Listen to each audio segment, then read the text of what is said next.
सामान्य का भाव था आज़ादी से पहले जिन 2-3 समाचार पत्रों का कि सरकार से मिलकर चलना और हमको लाभ उठाना, वो दोनों समाचार, एक दक्षिण का समझ लीजिए, एक मुंबई का समझ लीजिए, दिल्ली में से भी उनका आगे चल करके एडिशन मुंबई वाले अखबार का निकलने लगा। तो कुल मिलाकर के वो दोनों आज फल फूल रहे हैं। सर, क्या मैं नाम जान सकता हूँ उनके? जी, उनके नाम जान सकते हैं? निश्चित रूप से मुझे नाम लेने में कोई संकोच नहीं। दक्षिण भारत का हिंदू अखबार देख लें, मुंबई से टाइम्स ऑफ इंडिया अखबार निकला, उसको देख लें, बाद में आगे चल के उन्होंने दिल्ली से भी निकाला। तो ये अखबार आज भी फल फूल रहे हैं और बहुत अच्छा चल रहे हैं। आगे चल करके इस शैली पर सरकार से तालमेल बिठा करके पत्रकारिता करना, इसको तालमेल बिठा करके वो अखबार आज भी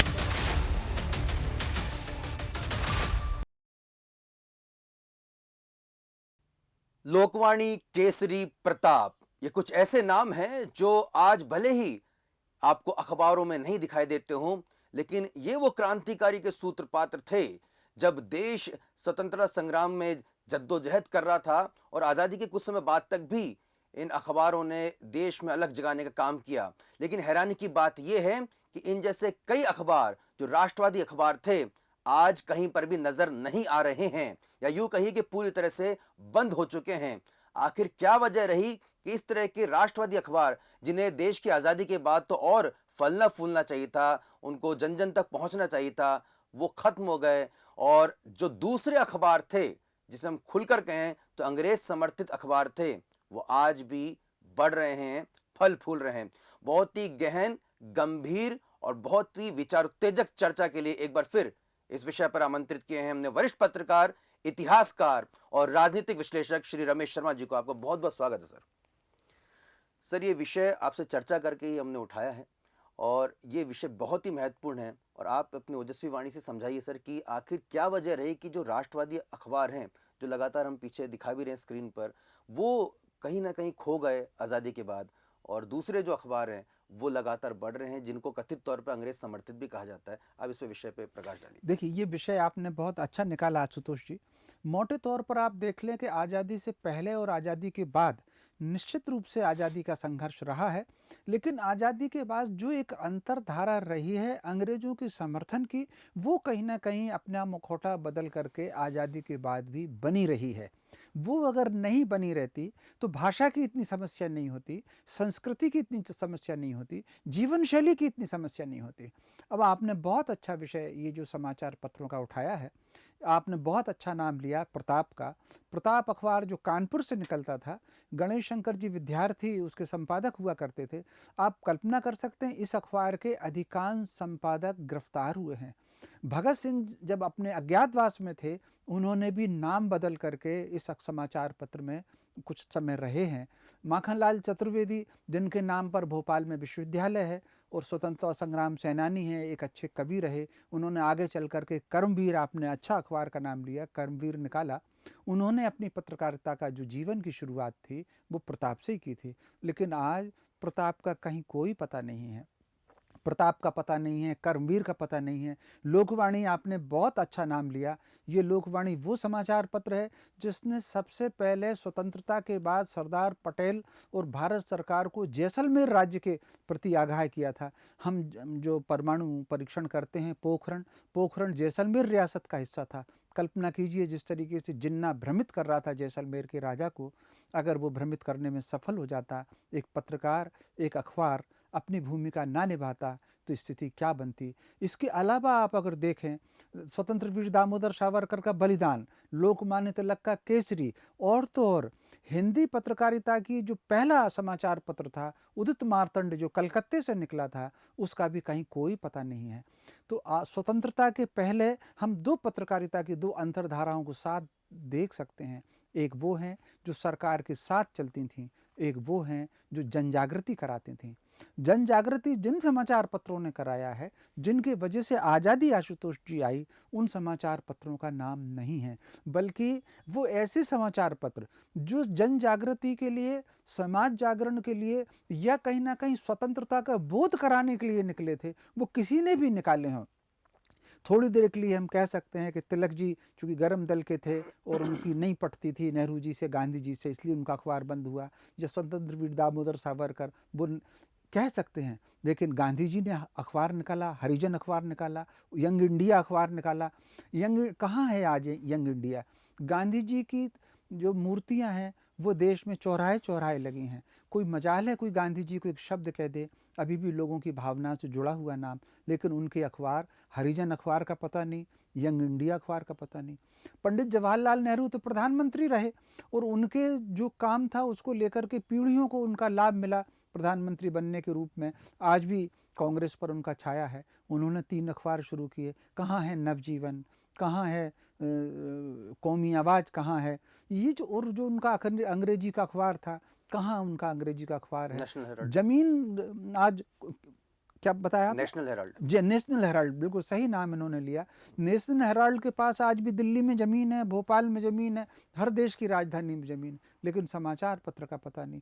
लेकिन दक्षिण भारत का जो सर एक अखबार एक है, इसमें एक प्रश्न और मैं पूछूंगा सर, ये एक हमको ऐसा समझ में आता रहा या कहा जाए कि इसका कोई प्रमाण तो नहीं है, लेकिन चूंकि साहब स्वतंत्रता के लिए उनका उद्देश्य था, उद्देश्य की पूर्ति हो गई और पूर्ति होने के पश्चात वो स्वतः ही या तो बंद हो गए या फिर चूंकि जब उद्देश्य रहा नहीं, क्योंकि हमने उद्देश्य को हासिल कर लिया था, लिहाजा वो अखबारों का औचित्य नहीं रहा, इसलिए बंद हो गए।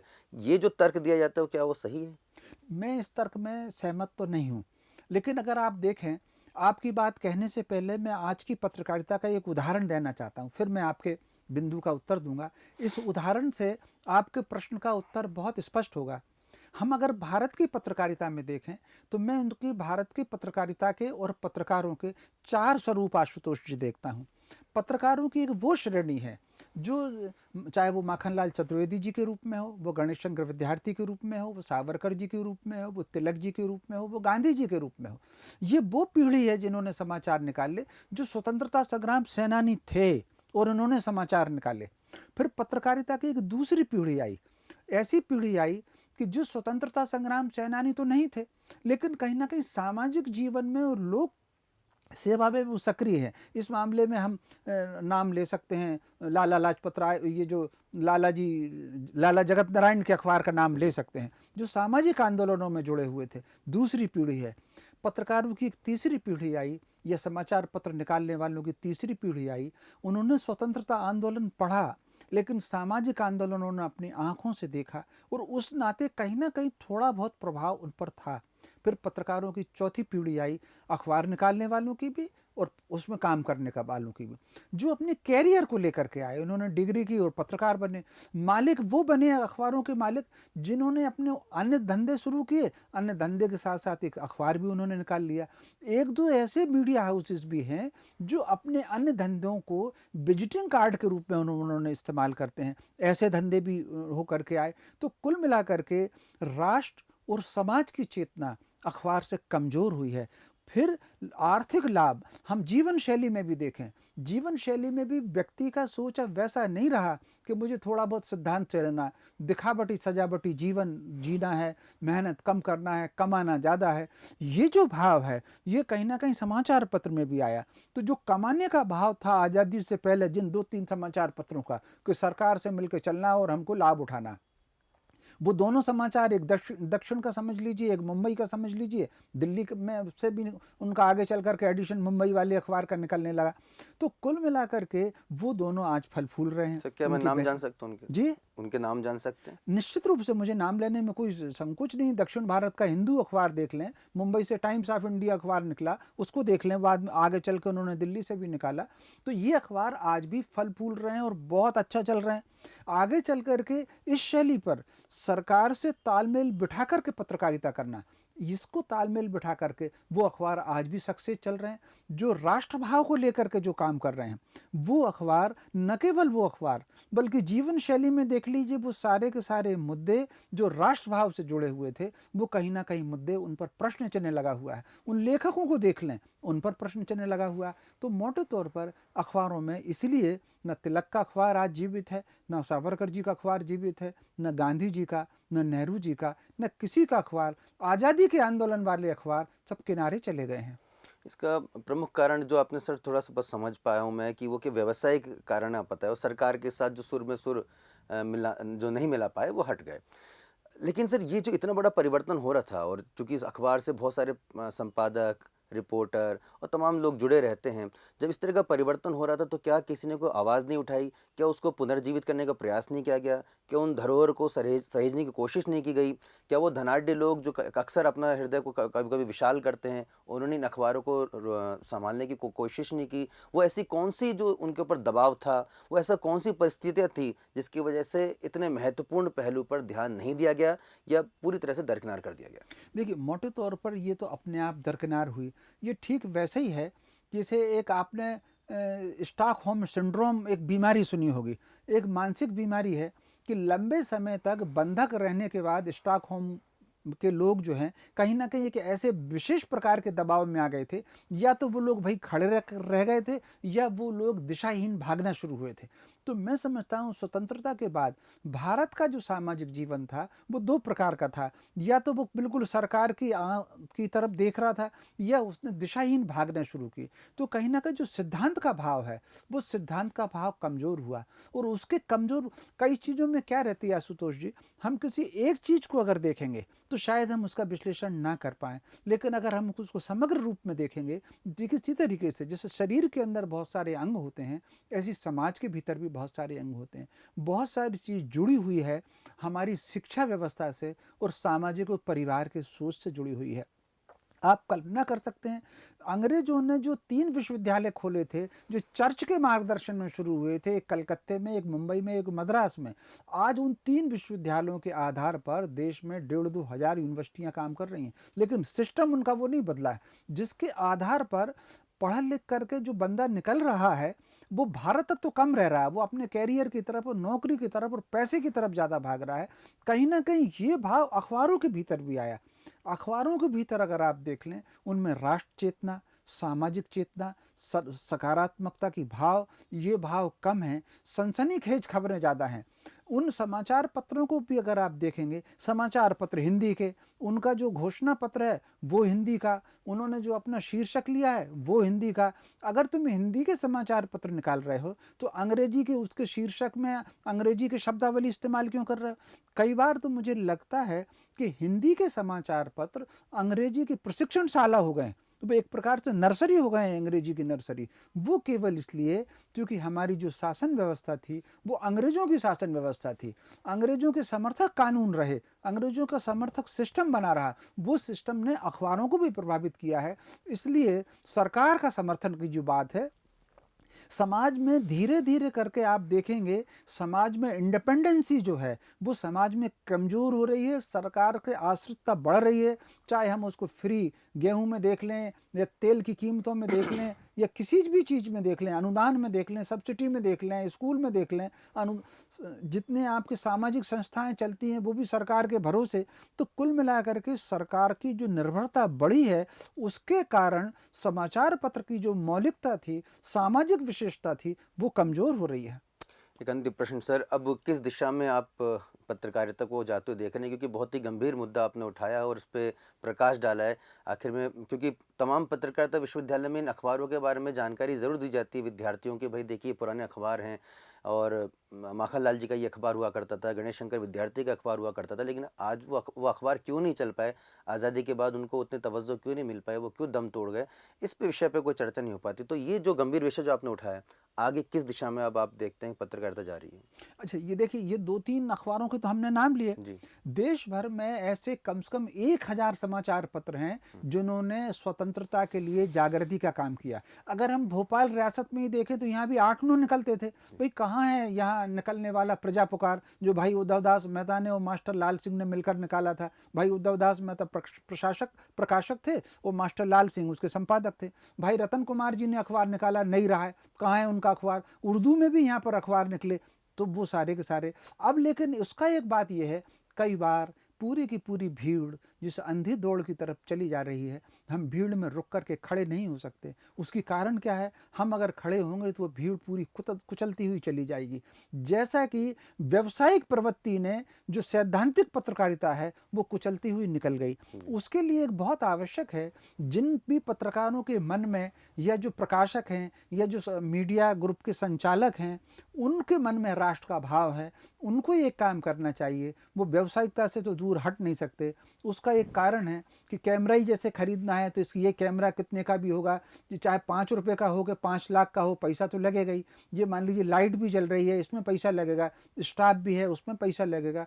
तो व्यावसायिकता से मुक्त होकर के तो पत्रकारिता आज के दौर में संभव नहीं है। वो समय निकल गया कि खुद वो कंपोज कर लेते थे। जैसे शुरुआत में अगर आप देखें तो माखनलाल चतुर्वेदी खुद अपने अखबार कंपोज कर लेते थे, खुद छाप लेते थे और खुद बांटे आते थे। तो अब वो समय अब है नहीं आज का। तो हमें, लेकिन व्यावसायिकता को हम संतुलन कैसे बनाएं? जिस तरीके से हम भोजन में नमक और शक्कर का संतुलन रखते हैं, खट्टे और मीठे का संतुलन रखते हैं, उसी प्रकार सावधानी पूर्वक इस व्यावसायिकता के साथ हमको सिद्धांत का संतुलन करना है। याद रखिए आशुतोष जी, प्रकृति संतुलन से चल रही है। जितने घंटे अंधकार है उतने ही घंटे का प्रकाश है। संसार में जितना विष है उतना ही रस है जो जीवन आपको देता है। तो हमको पत्रकारिता में भी वही संतुलन लाना है। व्यावसायिक हितों की को सुरक्षित रखते हुए प्रतिदिन में कम से कम एक आइटम, एक खबर हमको सैद्धांतिक लेकर के आना है। और वो सिद्धांत 3-4 की विषयों पर हो सकता है। एक विषय तो ये, हमारी राष्ट्र की मूल संस्कृति क्या है, मूल भाव क्या है, वो कौन सा ऐसा विषय है जिसको लेकर के परतंत्रता के घोर अंधकार में जिसमें मिलावट की गई, वो चाहे आर्यों के आक्रमण का सिलसिला हो सकता है, वो हमारी शिक्षा पद्धति की आत्मनिर्भरता हो सकता है, वो समाज को वनवासी और नगरवासी के बांटने का हो सकता है, वो स्वतंत्रता संग्राम सेनानी हो सकता है। आप कल्पना कर सकते हैं 18वीं शताब्दी में इस देश की स्वतंत्रता के लिए 1 करोड़ बलिदान हुए हैं। वो 30 से 32 लाख लोग थे 1857 के, जिनको मारने के लिए अंग्रेजों ने सामूहिक हत्याएं की हैं। और जब गांव के गांव जलाए हैं और वो नहीं मिले, तो नागपुर में जो अंग्रेज रेजिडेंट था उसने लिखा था कि गांव में और जंगलों में इस तरीके से आगे ना लगाई जाए। तो वो 1 करोड़ लोग कहाँ पर अज्ञातवास में चले गए? उनका कोई अगर स्थान है। अंग्रेज ऐसे हजारों पेड़ हैं। इंदौर में रेजिडेंसी में जो पेड़ है वो वहाँ पर फांसी दी गई थी। ये जो इस तरह के, या मान लीजिए ओरछा में चंद्रशेखर आज़ाद ने अपना अज्ञातवास निकाला था। ये जो स्थान हैं उन स्थानों पर कैमरा घूमे। हम एक स्टोरी जो हमारे यहाँ की धरोहर हैं उन पर, हमारे स्वतंत्रता संग्राम सेनानियों पर, हमारे जो सैनिक स्वतंत्रता के बाद भी जो उन्होंने बलिदान किया है सीमा पर हमारी सुरक्षा के लिए, उनकी जन्मभूमि क्या है, उनकी घटना क्या हो सकती है, ये जो कुछ ऐसे विषय हैं स्थानीय, इन विषयों पर हमको कुछ बातों पर एक हमको खबर रोजाना ऐसी 9 खबरें आप लोक रुचि की बनाएं, 2 खबरें आप व्यवसायिक की बनाएं, लेकिन एक खबर इस राष्ट्र, संस्कृति और समाज के हित की बनना चाहिए। तभी शाश्वत पत्रकारिता सुरक्षित रह सकेगी। तमाम जो पत्रकारिता के छात्र हैं और जो तमाम जो पत्रकार साथी हैं वो ज़रूर इस बात को ध्यान से सुन रहे होंगे। अगर आप रमेश शर्मा जी की बात से सहमत हैं तो आप अपने विचार ज़रूर कमेंट के ज़रिए हम तक पहुंचाएं, और अगर आप सहमत नहीं भी हैं तो भी आप ज़रूर हमें अवगत कराएं, जिससे हम और उसको परिष्कृत करके नई सोच के साथ आपके सामने अपने विचार को पुनः रख सकें। लेकिन सर, चलते चलते मैं ज़रूर बात कहूँगा कि जिन विषयों का आपने यहाँ पर उठाया है और जिन धरोहरों को सहेजने की बात कही है, हैरानी की बात है कि आज़ादी के बाद हमने उन धरोहरों को ज़्यादा सहेजा है जो अंग्रेज़ों के और जो कहीं ना कहीं जो आताताई थे उनको कहीं ना कहीं महिमा मंडित करते हैं। उधर खड़े होकर हम फोटो भी खिंचवा रहे हैं और हम ये भूल जा रहे हैं कि हम फोटो खिंचवा कर किसको महिमा मंडित कर रहे हैं, क्या दिखाना चाह रहे हैं कि हमारे पूर्वजों पर अत्याचार करने वालों के हम जय जयकार कर रहे हैं। इन विषयों पर चर्चा हमारी लगातार जारी रहेगी। आप और कुछ क्या कुछ जानना चाहते हैं और रमेश सर से भी अगर आप कुछ चर्चा करना चाहते हैं तो तमाम आप कमेंट्स हम तक पहुंचा सकते हैं। राष्ट्रवाद की ये जोत जलाने की कोशिश हमारी लगातार जारी रहेगी। देखते रहिए इंडिया फर्स्ट न्यूज़। नमस्कार।